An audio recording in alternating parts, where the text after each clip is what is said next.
Hello everyone, I am Matt Williamson, at Williamson NFL. How's it going? Going great here. Kind of the downtime. I just found out we will be broadcasting from OTAs and mini camps. I'll be down at the facility here in the coming weeks. That's it's into June, end of May into June. But more schedule stuff that I found really interesting. So Warren Sharp put out just a handful of, he's a schedule madman, but he put out just a couple small snippets about individual teams. And the title of this one is How the 2025 NFL Schedule Hurts the Pittsburgh Steelers. So we did know that the Steelers had a difficult schedule of opponents. I mean, it's the 9th toughest just based on who they play, not when and all that stuff too. But as we kind of touched on, schedule makers really didn't help the Steelers at all as of when they play those teams. So after a Week 6 home game against the Browns, off a post-Ireland, after a bye post-Ireland, they, from Week 7 on, have the number one most difficult schedule based on opponents. Again, you get those 6 weeks and then 7 until finish, most difficult. And it's the third most difficult when you consider based on rest. We talked about that a lot yesterday. So that starts with a short road game on Thursday in Cincy. Short week road games are brutal, obviously. And that is the first of 2 for the Steelers down the stretch. They're one of the only teams. That's 2 is the most of any team in the league. They're not alone, but short week road games are terrible. They also topped week 10 across the country in LA on Sunday Night Football, which means a bad body clock game for the East Coast Steelers, obviously. And then week 11, they got to turn around and play the Bengals, who are off a bye. I didn't realize that part. Thus, a 7-day rest disadvantage for the Steelers. 2 weeks later, that's week 13, they play the Bills, who are off a mini bye, having played the prior Thursday. That's terrible.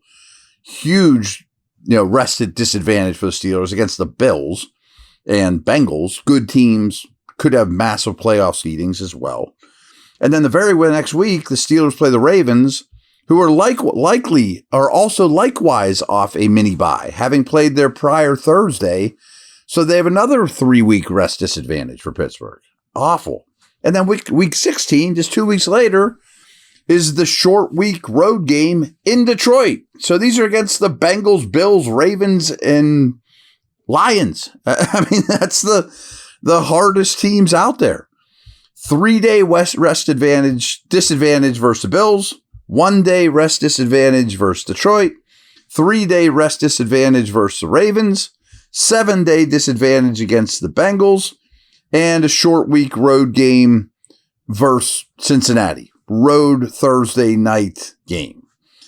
These are against the top teams in the league, too. I mean, that is brutal. I didn't realize all this to this extent until Warren really laid it out, because I'm not studying the other teams, obviously, but man, I mean, that is a really, really difficult stretch or difficult circumstances. Again, we already knew they were going to play tough teams. BetOnline is the world's most trusted betting platform and your number one source for all your sports betting action. With the largest selection of odds and everything from NBA and NHL playoffs to Major League Baseball to UFC and boxing, BetOnline is you covered for all your online wagering info. In between games, head over to BetOnline Casino with all the top Vegas-style games, including poker and live casino. BetOnline, the game starts here.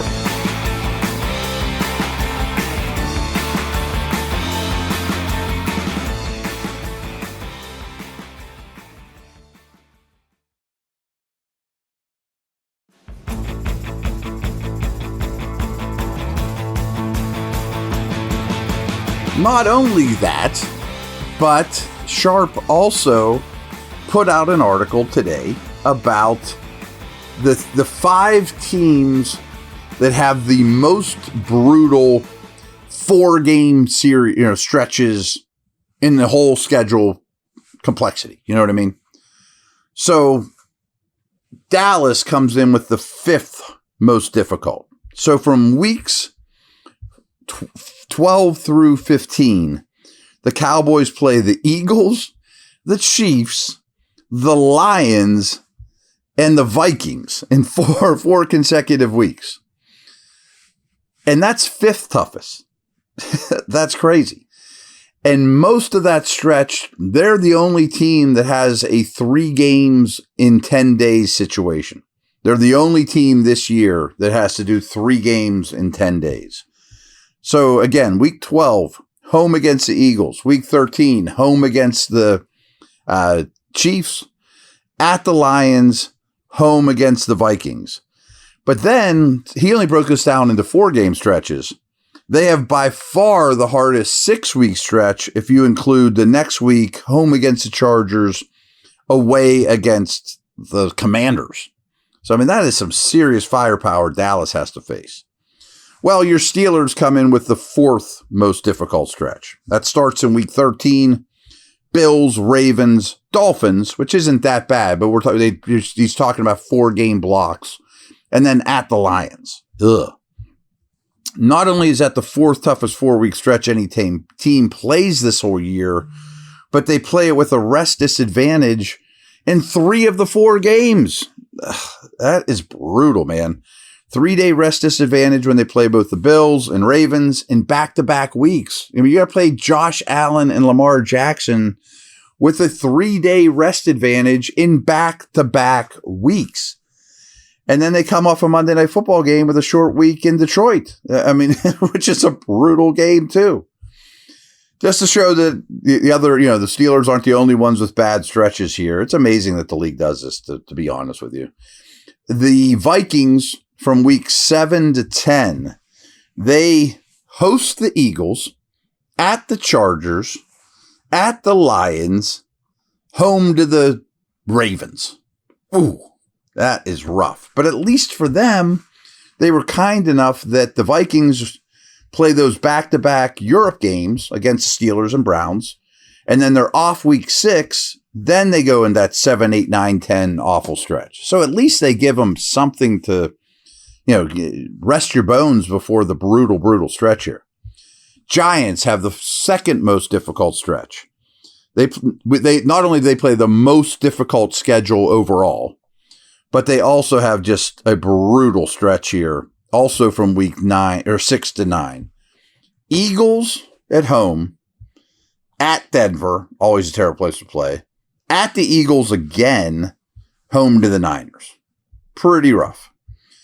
This might make you feel a little better, though. In terms of worst 4-week stretches of the year, the Cincinnati Bengals take the cake here. And basically, it's because it's a 3-week stretch. They start with a short week road game in Baltimore on Thanksgiving. I mean, that's a really tough team, a tough situation anyways. Short week on Thanksgiving is not usually good for the road team.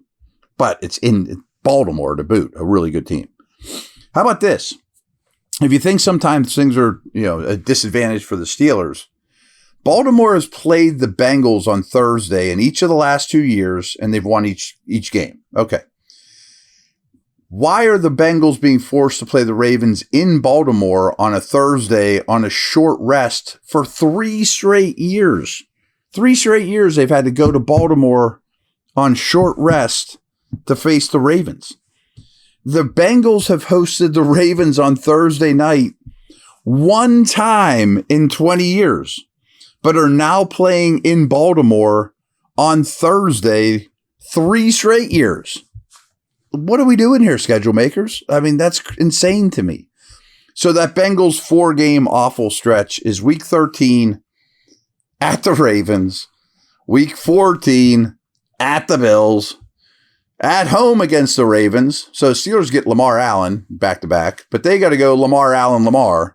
And because you got to add a 4th game, they go to the Dolphins in week 16, which might not be bad. But Baltimore, but the Bengals, which no one's crying about around here, Ravens, Bills, Ravens, deep into the season. Which brings me to the Bengals. The Bengals notoriously are super slow starters. They always rest all their guys in the preseason. They better get off to a pretty good start before they have Ravens, Bills, Ravens. So, again, a lot of stuff not real favorable for the Steelers. Not real favorable for the Bengals either. But we'll see. All right, everyone. Take care.